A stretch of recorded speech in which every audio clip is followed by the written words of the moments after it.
Hello students, MM classes में आपका स्वागत है और मैं हूं मानसी। कैसे हैं आप लोग? आई होप आप सभी अच्छे होंगे। और आपकी पढ़ाई कैसी चल रही है? अच्छी चलनी चाहिए, नहीं चल रही तो अभी शुरू कर दीजिए। आज के वीडियो में हम लोग डिस्कस करेंगे क्लास 9th साइंस के, और क्लास 9 का फर्स्ट चैप्टर है मोशन। तो what is motion? What means motion? Motion का क्या मतलब है? मोशन मतलब गति। तो चलिए देखते हैं मोशन क्या है, व्हाट इज मोशन। चलिए शुरू करते हैं। मोशन, मोशन को हिंदी में क्या बोलते हैं? गति।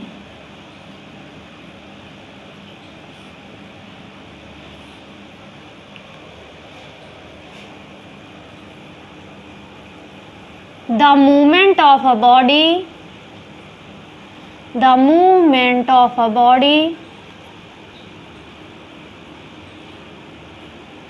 the movement of a body with respect to, with respect to, with respect to time।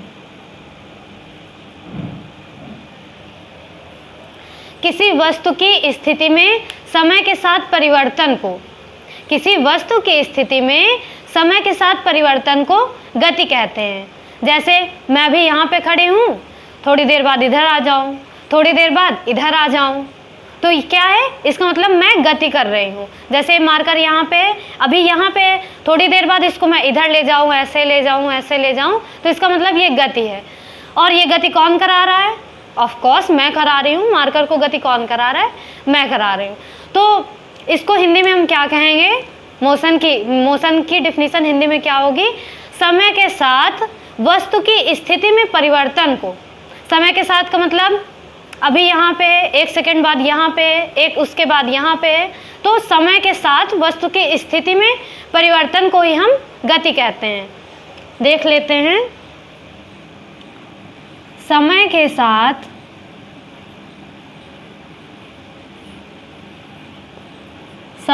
साथ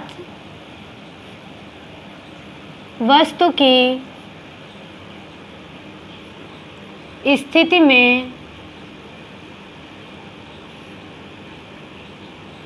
परिवर्तन को, समय के साथ वस्तु की स्थिति में परिवर्तन को गति कहते हैं।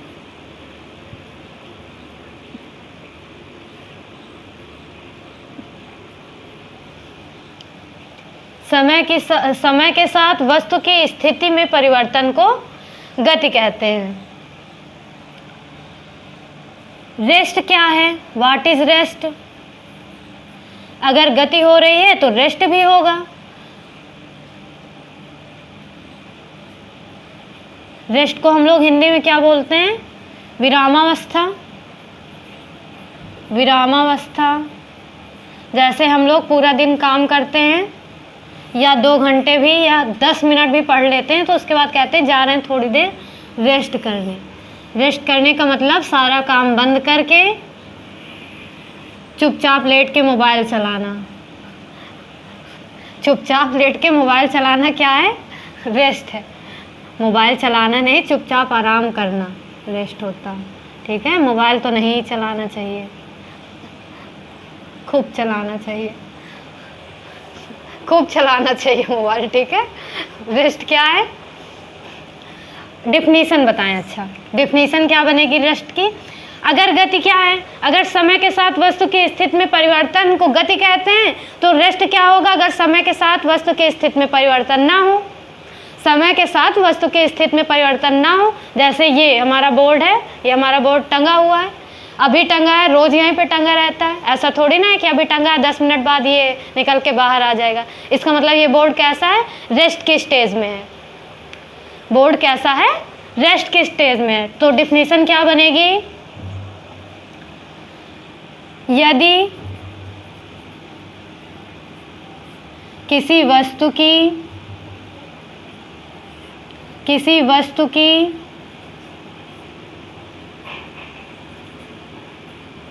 स्थिति में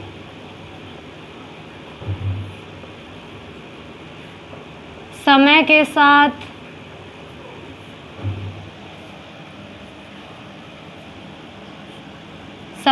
साथ परिवर्तन को, यदि किसी वस्तु की स्थिति में समय के साथ परिवर्तन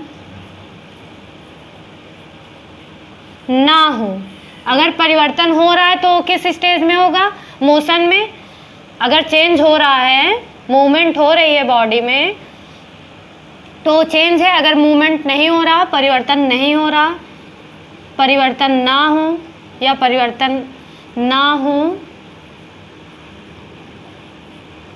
तो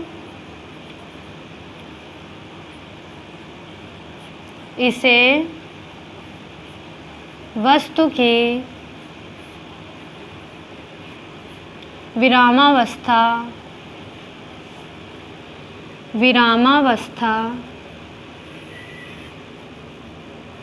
कहते हैं। If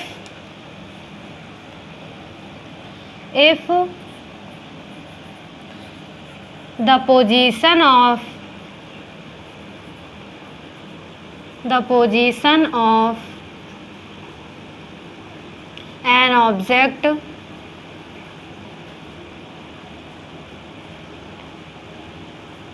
an object does not change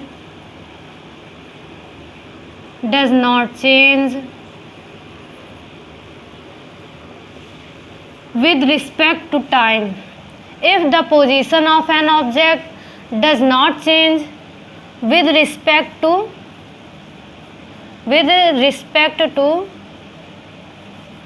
time, अब विद रिस्पेक्ट टू टाइम का क्या मतलब है? मतलब टाइम के साथ अभी यहाँ पे 2 सेकंड बाद यहाँ पे, 3 सेकंड बाद यहाँ पे, अगर समय के साथ ये परिवर्तन ना हो, मतलब ये यहाँ पे है, जैसे अभी हमने बोर्ड का एग्जांपल दिया, बोर्ड यहाँ पे तो यहीं पे टंगा रहेगा जब तक इसको हम हटाएं ना, जब तक इसे हम नहीं हटाएंगे तब तक ये अपनी जगह से नहीं हटेगा। यानी कि समय के साथ इसकी स्थिति फिक्स है, समय के साथ इसकी स्थिति फिक्स है। और जिसकी स्थिति फिक्स नहीं होती वो मोशन में होता है, जिसकी कंडीशन फिक्स हो वो रेस्ट में होता है।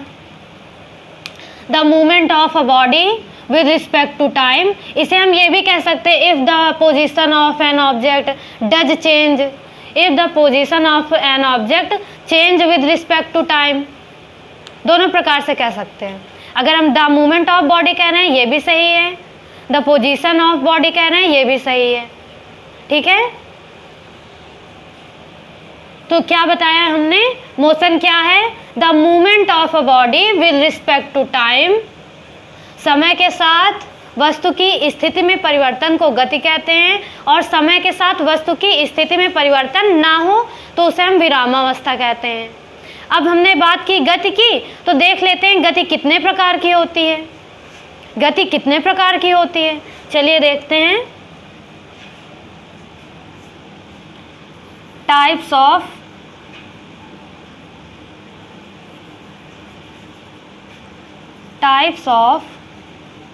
मोशन,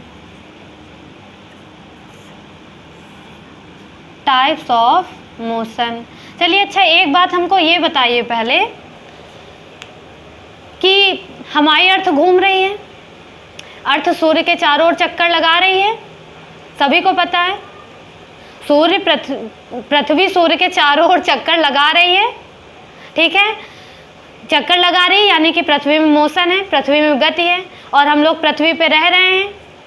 हम लोग तो नहीं घूम रहे हैं, हम लोग तो अपनी जगह पे खड़े हैं। अगर हम लोग घूम रहे होते तो हम ऐसे खड़े होकर पढ़ा पाते क्या?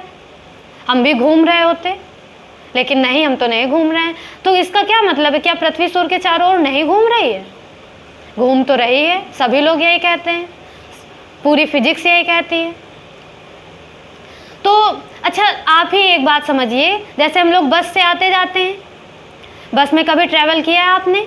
बस में क्या होता है, जब हम बस के अंदर बैठ जाते हैं और भी कई सारे लोग बैठे होते हैं, कोई अकेले बैठते नहीं है, बहुत लोग होते हैं साथ में, सभी लोग बैठे होते हैं। उसके बाद बस का ड्राइवर बस स्टार्ट करके लेके चला जाता है। तो जब बस जा रही होती है तो बस तो मोशन में होती है, लेकिन हम लोग तो अपनी सीट में बैठे हुए होते हैं और हम चाहें तो खड़े होके इधर उधर भी जा सकते हैं। बस के साथ साथ हम लोग मोशन नहीं करते हैं। बस गति कर रही है लेकिन हम लोग गति नहीं कर रहे हैं। सेम एज अर्थ में भी पृथ्वी तो सूर्य के चारों ओर घूम रही है, लेकिन हम लोग पृथ्वी में हो करके भी सूर्य के चारों ओर, मतलब हम लोग पृथ्वी में हैं, पृथ्वी घूम रही है, लेकिन फिर भी हम लोग एक जगह पे खड़े हुए हैं। अपनी इच्छा के अकॉर्डिंग कहीं पे जा सकते हैं, कहीं पे भी खड़े हो सकते हैं। ठीक है, तो जैसे बस में, और वही बस अगर कोई बाहर खड़ा व्यक्ति देखता है, मतलब बस स्टैंड से बस निकली, वहाँ पे कोई व्यक्ति खड़ा है, दूसरी बस का वेट कर रहा है, तो वो देखेगा कि नहीं बस जा रही है। इसी तरह अगर हम लोग मून पे चले जाएं तो वहाँ से देखेंगे तो पृथ्वी सूर्य के चारों ओर चक्कर लगाती है, लेकिन अगर हम पृथ्वी में ही हैं तो हमको ये नहीं दिख रहा पृथ्वी सूर्य के चारों ओर चक्कर लगा रही है कि नहीं लगा रही।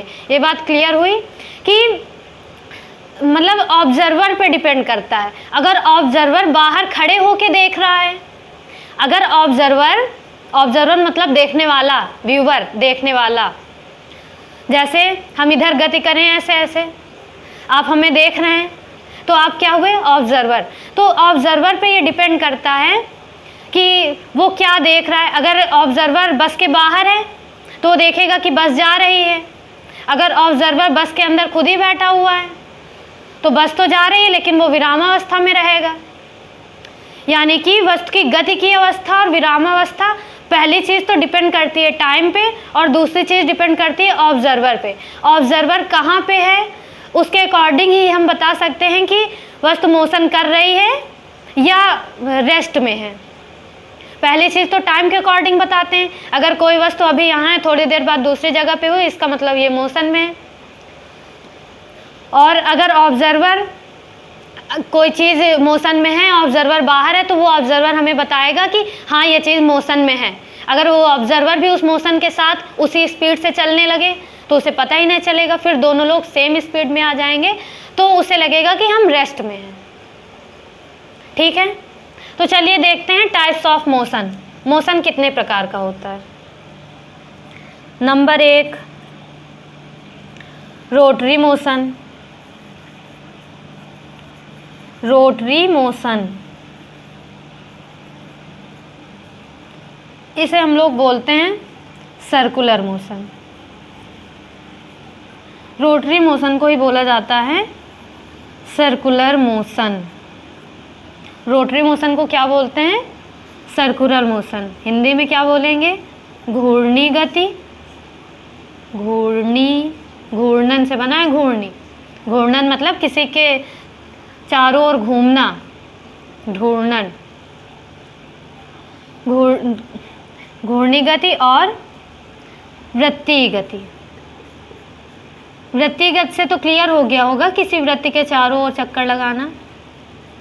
किसी वृत्त के चारों ओर चक्कर लगाना ही क्या है, हमारा वृत्तीय गति है। ठीक है, दूसरी गति क्या है,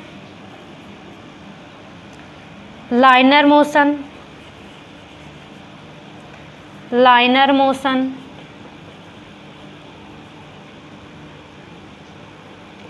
लाइनर मोशन को हम बोलते हैं ट्रांसलेटरी मोशन।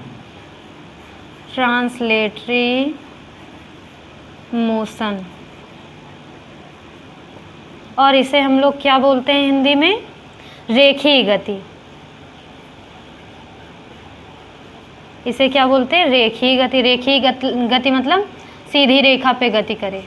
सीधी रेखा मतलब सीधी सड़क पे गति करे, सीधी दिशा में गति करे, उसे हम बोलेंगे रेखीय गति। और रोटरी मोशन मतलब कि गोल गोल गति करे।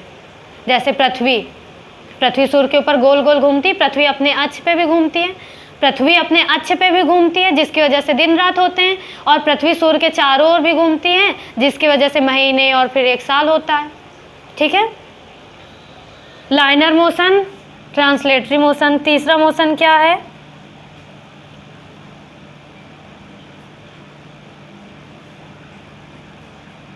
Oscillatory motion. ऑसिलेटरी मोशन, इसे हम लोग बोलते हैं दोलनीय गति। क्या बोलते हैं? दोलनीय गति। दोलनीय गति नहीं समझ में आई होगी आप लोगों को। दोलनीय गति क्या होती है? झूला देखा है आप लोगों ने? झूला झूला झूला बीच में फिक्स होता है, थोड़ी देर आगे जाता है, थोड़ी देर पीछे आता है। ये चीज़ एक जगह पे फिक्स होती है और ऐसे ऐसे घूमता है झूला। तो झूला की गति कैसी है? दोलनीय गति है। झूला की गति कैसी है?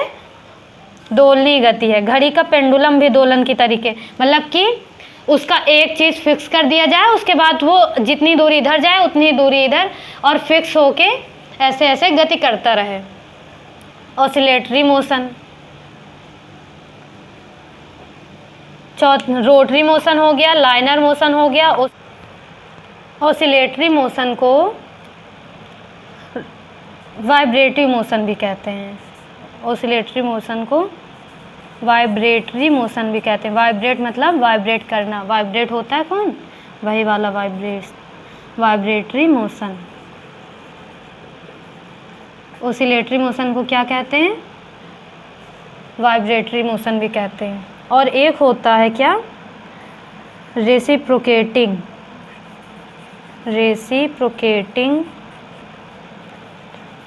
मोशन। रेसिप्रोकेटिंग मोशन को हिंदी में क्या कहते हैं? पारस्परिक गति। पारस्परिक का मतलब आपस में। पारस्परिक गति। Rotary motion, liner motion, oscillatory motion, reciprocating motion. घूर्णी गति, रेखीय गति और दोलनीय गति, पारस्परिक गति, ये मुख्यतः 4 प्रकार की होती हैं। और रोटरी मोशन को सर्कुलर मोशन कहते हैं, लाइनर मोशन को ट्रांसलेटरी मोशन कहते हैं, और ऑसिलेटरी मोशन को वाइब्रेटरी मोशन कहते हैं। रेसिप्रोकेटिंग मोशन को रेसिप्रोकेटिंग मोशन ही कहते हैं और कुछ नहीं कहते हैं। तो रोटरी मोशन, सर्कुलर मोशन, ये तो नाम से पता चल रहा है कि जब when object moving around a fix axis, जब ऑब्जेक्ट किसी मतलब अक्ष के परितः गति करती है, किसी फिक्स अक्ष के, तो उसे हम रोटरी मोशन कहते हैं। Earth moves around the sun. Earth moves around the sun, तो अर्थ कैसे मूव करती है? सर्कुलर मोशन में। सर्कुलर मोशन में तो मूव करती है। तो सर्कुलर मोशन का एग्जाम्पल क्या हो जाएगा? जैसे सूर्य के चारों ओर पृथ्वी चक्कर लगाती है, पृथ्वी सूर्य के चारों ओर चक्कर लगाती है। तो चलिए देख लेते हैं इसके आगे।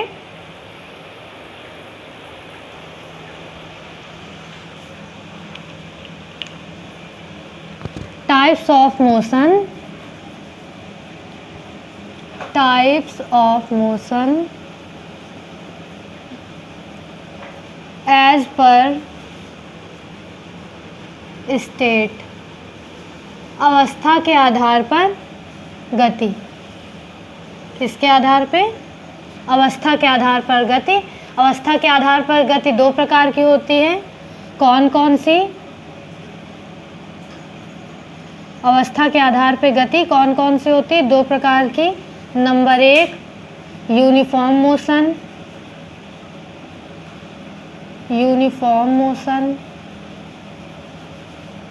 Uniform motion. दूसरी होती है non uniform motion. Non uniform motion. Uniform motion, non uniform motion. Uniform motion को हिंदी में बोलते हैं एक समान गति।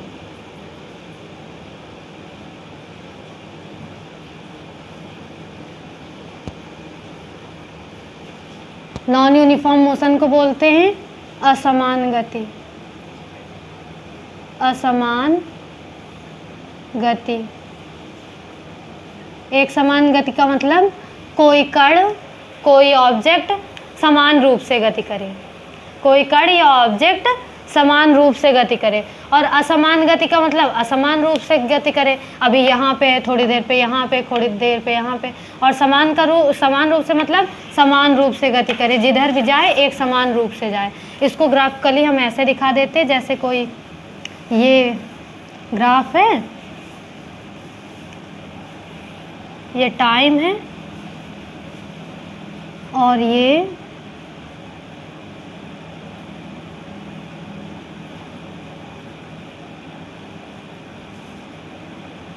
डिस्टेंस है, ये समय है, ये दूरी है।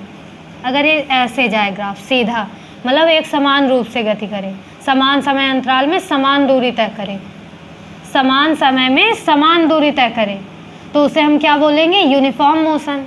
और नॉन यूनिफॉर्म मोशन किसे बोलेंगे? नॉन यूनिफॉर्म मोशन किसे बोलेंगे? अगर समान समय में समान दूरी ना तय करे, जैसे ये ऐसे नॉन यूनिफॉर्म मोशन, समान समय में समान दूरी ना तय करे, समान समय में समान दूरी तय करे। अब यूनिफॉर्म मोशन का एग्जाम्पल क्या होगा? कार, कैसी कार? चलती हुई कार। और असमान गति का क्या उदाहरण होगा? इसका भी कार, भीड़ वाली रोड पे, भीड़ होने पर कार की भीड़ होने पर कार की गति, भीड़ होने पे कार की गति, और एक समान गति से नॉर्मल कार की गति, खाली रोड पे कार की गति। खाली रोड पे कार की गति कैसी गति है? एक समान गति है। और भीड़ होती है तो टाइम तो वही रहता है, लेकिन रुकी रहती है, फिर थोड़ा सा आगे बढ़ती है, फिर को इधर से निकालना पड़े, ट्रैफिक में इधर उधर से घुसना पड़ता है ना। तो ट्रैफिक वाली रोड पे speed of car, speed motion of car in traffic and motion of car in normal road. तो uniform motion, non uniform motion, अगर समान समय में समान दूरी तय करे तो उसे हम यूनिफॉर्म मोशन कहते हैं। अगर समान समय में समान दूरी ना तय करे तो उसे हम बोलते हैं non uniform motion. Non uniform motion ये हमारा कैसे? स्टेज के आधार पे, स्टेट के आधार पे, मतलब कण कैसी गति कर रहा है उसके आधार पे। ये गति कैसे हैं? ये फिजिक्स की नॉर्मल गति हैं, और ये अवस्था के आधार पे गति है। कोई कण की अवस्था कैसी है उस हिसाब से गति है। इसी तरह एक गति होती है दिशा के आधार पे गति, मतलब कि कण किस दिशा में गति कर रहा है उस हिसाब से गति कितने प्रकार की होंगी, उसे भी देख लीजिए। कण किसी दिशा में, दिशा के अकॉर्डिंग एक्सिस होती है हमारी, अक्ष। कितनी अक्ष होती हैं? अक्ष कितने प्रकार के होते हैं? 3 अक्ष होते हैं, एक्स अक्ष, वाई अक्ष और जेड अक्ष। एक्स अक्ष, वाई अक्ष और जेड अक्ष। तो types of motion as direction, types of motion, types of motion as direction.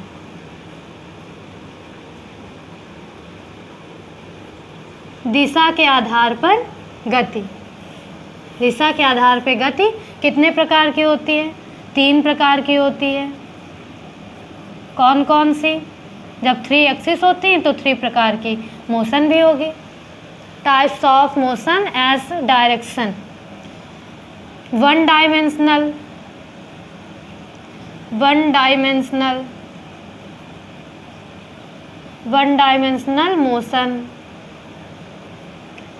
2 dimensional motion, 2 dimensional motion,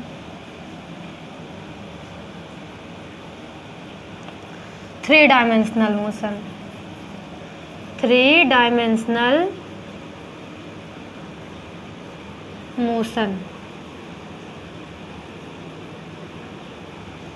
1 dimensional का मतलब अगर कोई ऑब्जेक्ट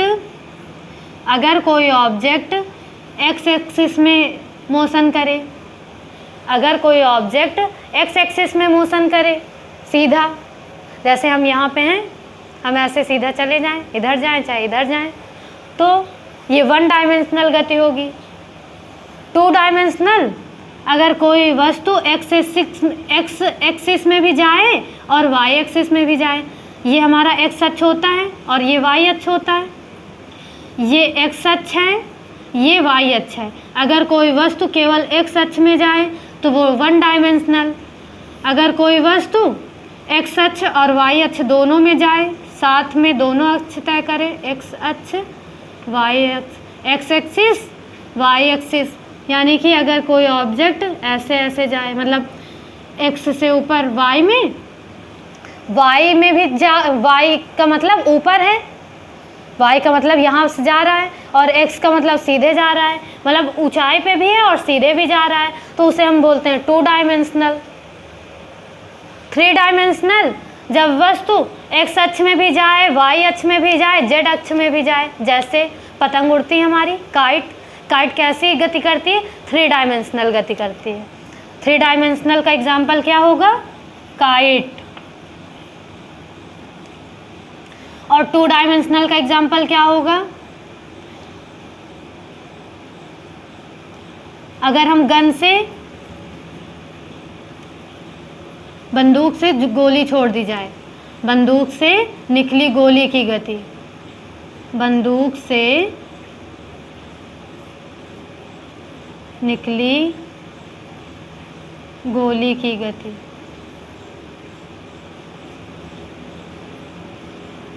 गोली की गति, और 1 डायमेंशनल की कोई भी सीधा जाए, जैसे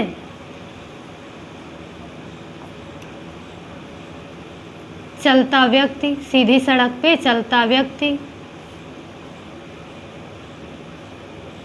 सीधी सड़क पे चलता व्यक्ति। 2 डायमेंशनल में बंदूक से निकली गोली, बंदूक से निकली गोली ऊंचाई पे भी होती है और सीधे भी जाती है, ऊंचाई पे भी होती है और सीधे भी जाती है। अगर कोई वस्तु एक्स अक्ष के साथ साथ वाई अक्ष में भी गति करे, एक्स अक्ष के साथ मतलब सीधा भी जा रहा हो और ऊंचे भी जा रहा हो, तो उसे हम बोलेंगे 2 डायमेंशनल मोशन है। और जैसे काइट की गति होती है, काइट की मोशन होती है, पतंग की मोशन, आकाश में उड़ती पक्षी की गति, पक्षी उड़ते हैं, तो उसे हम बोलते हैं 3 डायमेंशनल। उसमें एक्स एक्सिस की भी ज़रूरत पड़ती है, वाई एक्सिस की भी ज़रूरत पड़ती है और जेड एक्सिस की भी। और 1 डायमेंशनल का मतलब कोई व्यक्ति सड़क पे चला जा रहा है, जैसे हम ही सड़क पे चले जाएं, यहीं पे चलने लगे हम, तो हमारी गति कैसी होगी? 1 डायमेंशनल होगी। और कैसी होगी? लाइनर होगी, यानी कि जो व्यक्ति चल रहा है वो एक, पहली बात तो 1 डायमेंशनल है, अगर कोई व्यक्ति सड़क पे चल रहा है तो पहली बात तो वो 1 डायमेंशनल है, दूसरा लीनियर है। और अगर वो सीधा चल रहा है तो यूनिफॉर्म है, अगर वो टेढ़ा मेढ़ा इधर उधर चल रहा है पागलों की तरीके तो वो असमान है, नॉन यूनिफॉर्म है। तो हमने टाइप्स ऑफ मोशन कितने प्रकार के बताए? मेनली 4 प्रकार के होते हैं। रोटेटरी मोशन, कोई ऑब्जेक्ट अगर एक फिक्स एक्सिस के चारों ओर घूमे, चारों ओर मोशन करे तो उसे हम बोलेंगे रोटेटरी मोशन, जैसे पृथ्वी सूर्य के चारों ओर चक्कर लगाती है। दूसरा लाइनर मोशन, यदि कोई वस्तु सीधी रेखा में गति करे तो उसे हम बोलेंगे रेखीय गति, जैसे सड़क पे चलता व्यक्ति, ज़मीन में चलती चींटियाँ, चलती हुई कार, कुछ भी। ओसिलेटरी मोशन या वाइब्रेटरी मोशन किसे कहेंगे? दोलनी गति। दोलनी गति का एग्जाम्पल हमने क्या बताया था? जैसे झूला, झूला होता है हमारा, इधर जाता है फिर इधर जाता है, इधर जाता है फिर इधर जाता है। इसी तरह पेंडुलम की गति को, पेंडुलम की भी गति दोलनी गति होती है। पेंडुलम आप लोगों ने देखा होगा, नहीं देखा होगा तो आगे क्लासेस में देखेंगे आप, स्कूल वाले ही आपको दिखाएंगे पेंडुलम।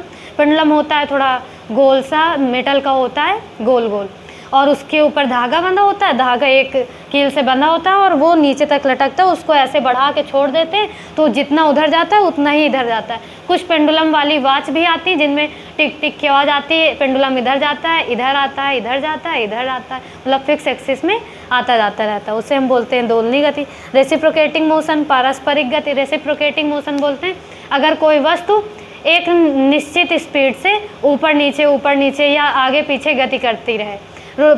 ये रेसिप्रोकेटिंग मोशन का यूज़ ज़्यादातर मशीन्स में होता है, मशीन होती हैं जो, जैसे हमारी सिलाई मशीन में सुई लगी होती है।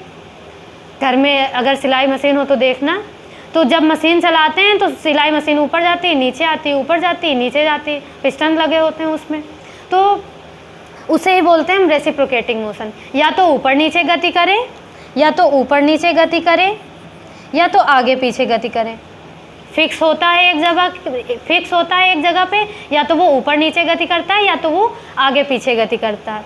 फिर types of motion as per state के आधार पे 2 प्रकार के होते हैं, यूनिफॉर्म, नॉन यूनिफॉर्म।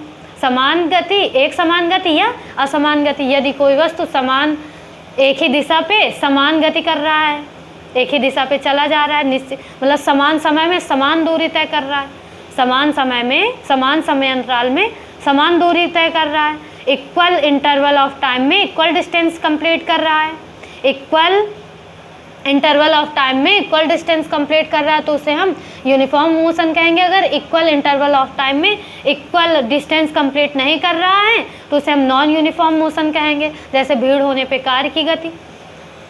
तीसरा हमने बताया types of motion as direction के आधार पे 3 प्रकार की गति होती है। 1 डायमेंशनल, एक विमी, इसको हिंदी में नहीं बताया, इसे 1 डायमेंशनल को बोलते हैं क्या, एक विमी।